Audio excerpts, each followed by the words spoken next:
We are in the best of times, but we are also in the worst of times. We're in the best of times because human civilization has reached the acme of science and technology, and we've been able to reach the periphery of our solar system. But we haven't figured out a way on how we can live amicably with our own neighbors.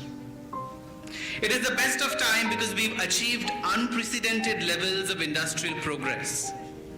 And yet, 20% of the Indian population still lives below the poverty line. We are in the best of times because we have access to the most engaging forms of entertainment and luxury. And yet, we haven't discovered the ways of being happy and peaceful. We are in the best of times because we have reached supreme levels of economic prosperity. India is today among the top 3 nations of the world in terms of purchasing power parity. And yet, just 10% of India's population holds access to 80% of its resources.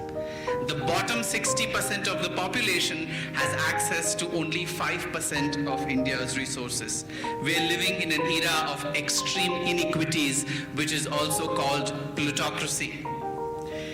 We are in the best of times because we've gained the most cutting edge knowledge in science and technology, both as a nation and as a civilization over the last several centuries.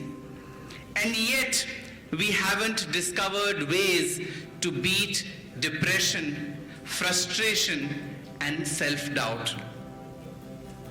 I think a key role for both the successes and failures of education and our society lies in the problem, the way we handle our education system.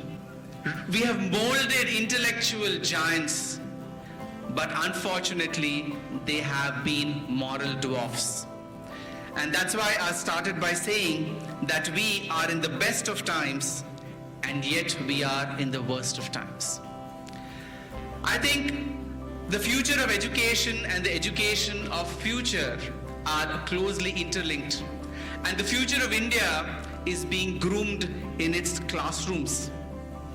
It is through the unswerving efforts of several thought leaders of the last century, whether it is Swami Vivekananda, Sri Aurobindo, Sri Jiddu Krishnamurti, Sri Rabindranath Tagore, Paramahamsa Yogananda, Swami Dayananda Saraswati, Swami Chinmayananda, and several others, that the modicum of values education in the education system has been sustained to a large extent because of some of the most interesting models of education that they have seeded and sustained for the last century and more.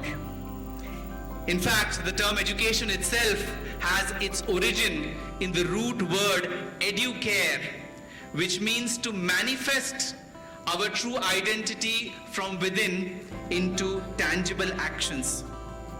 Talking about science, religion, and spirituality, I'd like to compare what Oppenheimer and Einstein had said. Both of them held great inspiration from scriptures like the Bhagavad Gita, while they also practiced the core tenets of their respective religions.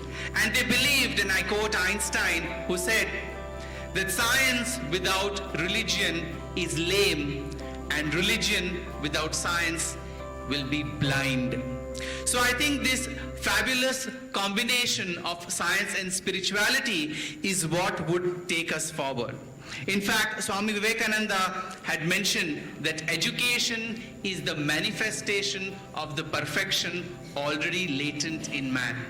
It was the effort of several freedom fighters like Mahatma Gandhi, like Madan Mohan Malaviya, like Lokmanya Bal Gangadhar Tilak, that there was a constant focus on trying to integrate values education into the Indian education system during the British era.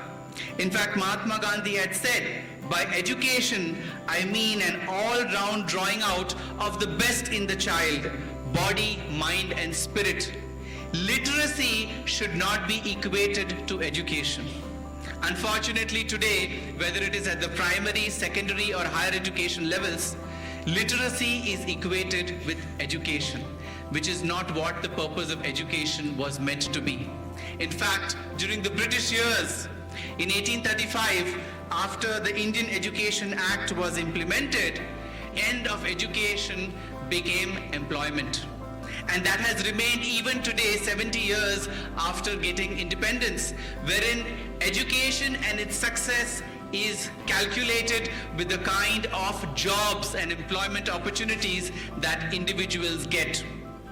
It isn't surprising that a corporate leader had recently remarked that the placement platforms of leading business schools in India resemble the cattle fair at Pushkar.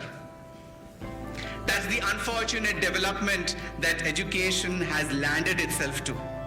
If we look back at the inspiration of what our scriptures had provided, the Taittiriya Upanishad, at the time of the convocation of the graduates, and you all know that we've had some of the most outstanding educational systems in India, in ancient India, whether it is Takshashila, Nalanda, Odantapuri or Vikramshila, all of them were attracting students from several countries.